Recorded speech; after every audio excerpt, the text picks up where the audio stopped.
You're done. You're washed. It's over. Just understand, in a job, it's a job. Even select ownership is dispendable, and per se. And what Ricochet did when I heard about that was just a pair of bullshit. And I'm sorry to off the gate cussing, but over over a span of time, I think wrestlers get a sentiment of egos when it comes to their tenure, and I think this goes off a lot of jobs. When Ricochet, and just this came over a fan's perspective of a fan being like, I've been watching you since I dabbled over on Lucha Underground back when it was on Netflix, and hope to see you back in WWE soon. Anything below that is a downgrade. But he didn't particularly say she liked the fan didn't want to watch you. They just thought that the show you were on wasn't good enough, so they'll probably catch highlights over just watching the full product. And they're still showing their mutual support for a performer. And Ricochet is a mark. Deadass. I'm sorry, folks.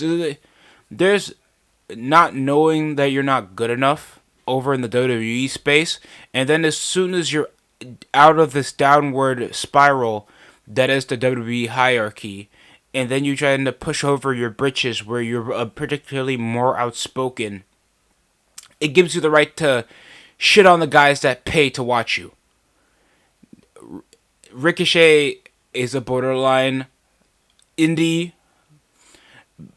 protagonist mentality loser that obviously takes himself way too seriously, and even for a pro wrestler, that your whole job doesn't particularly have on kayfabe except that guy that flips. When I heard this news, I already wasn't even a fan. I just thought, oh, Ricochet's super athletic. This would be a crazy USA champion or something. Because that's what you get over Ricochet. And people say WWE dropped the ball with Ricochet. I say what? More people think Elias possibly had the ball dropped because he actually does something that Ricochet can't, and get the fans on their feet and react without doing a move. Ricochet's not over. He just has a cult following. That doesn't mean that you're over. That just means somewhat of people know you. And I bet over the sentiment that finally he got the rub off of, even Triple H couldn't even counteract you. Thanks, Braun Breaker actually has legitimate potential, and more kids would probably be more excited to watch a guy that looks like he can destroy anything over a bald dude that literally just does flips for a living, and then boom, he got beat by Brock Lesnar. Boom, he got beat by AJ Styles. Boom, he got beat by Roman Reigns. He got beat by, I don't know, Lars Sullivan. You're telling me he can come over just trying to disrespect the follower count of a fan? I don't think it's predominantly a fan's concern over how many followers he gets, except it's the people he knows. The only person pushing over in the follower count or showing the extent of their material growth obviously doesn't have a lot of meaningful people in their life, or insecurity is building up. And that's what happens when you have a well-inflated ego, but you don't have the humanitarianism. You're not really a humble enough person to even okay, I understand. But I hope you change your mind when you see me in action. Hope to see you watching. Hope you enjoy watching Dynamite. Or just blank. Leave it alone. Block them. Can't, just ignore even thinking, oh, that's a stupid comment. I'm gonna just ignore it. Ricochet comes, the worst thing is to burn your britches with your coworkers, burn your britches with the owners, your bosses, and then you burn your britches with the supporters. A king loses the side of the people, you're fucked.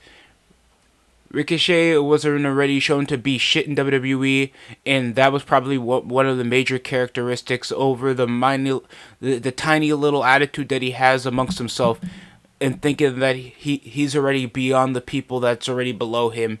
That's a mark. That's That's WCW locker room mentality. He deserves AEW, where you can literally do the shit for no substance, and then you get signed, and then you're pushed over catering with Keith Lee, where he should have been doing those fat ass little YouTube videos with the other Keith Lee, the more entertaining Keith Lee, the Keith Lee that looks like he could actually beat your ass. So I'm sick and tired of most of these freaking AEW signings that get signed over, and you're just another cog in the machine or another toy in the collection. That's literally Tony Khan's entire MO. There's no long-term investment. There's no planning. Ricochet literally got the fanfare of a goddamn COVID graduation where literally everybody's possibly stuck up in masks, and it was literally a limited capacity to cause no health issues. But there was no health issues. There was just nobody in the audience, no more people coming in because they don't want to waste their money knowing that Ricochet was coming to AEW. I'm being dead ass. I'm sorry. That's just the lane of the conversation. No, there was no crazy pop, or else they would have done a more exciting reaction.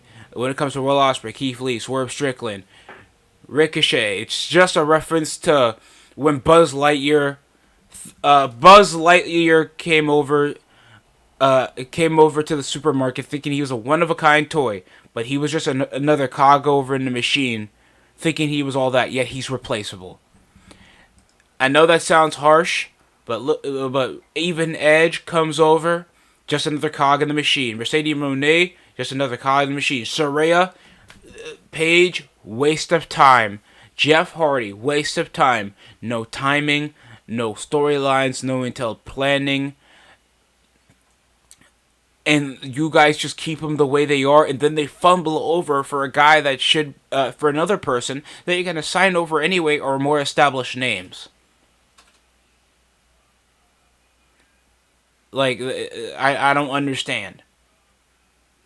Ricochet being a game changer is like Mercedes Moné saying that she's a fucking pioneer for something that already exists over the account of women's wrestling. Even though most of the fan audience always wants sex appeal. So just knowing that it's already sad, like the front runner of AEW, out of this world. Intelligence of elevation. I am like that. Mark. Weirdo. Jobber.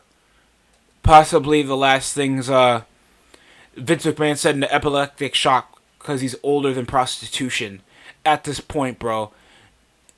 I swear, you know how over a guy is? Even Jeff Hardy, that's not even known for having the most quotable promos, is still the person that's going to get the biggest pop for anybody that don't even watch wrestling regularly. Because he's that much of an actual figure. Instead of a guy just doing an anime reference over in the fat nerd count of guys spending way too much money to be in an event that already not a lot of people are spending money for. I'm going to just do an Attack on Titan salute. Jobber. Don't even have his own signature pose except probably poking his butthole, telegraphing in the air than what he actually wants to do. Like, weirdo. Absolutely not. The only account of anticipation people are expecting is possibly Ricochet's going to get the CM Punk debut level of matches for the next 6 weeks, and then he's going to feud over in an underwhelming pay-per-view match over with Will Ospreay because it wasn't in New Japan, and it's going to be a 5-star match anyway because that's the equivalent of substance of your career-defining thing. No storyline, no memorable moments of stuff that these guys already haven't done, except probably more blood and cussing, thinking that's all what fans want.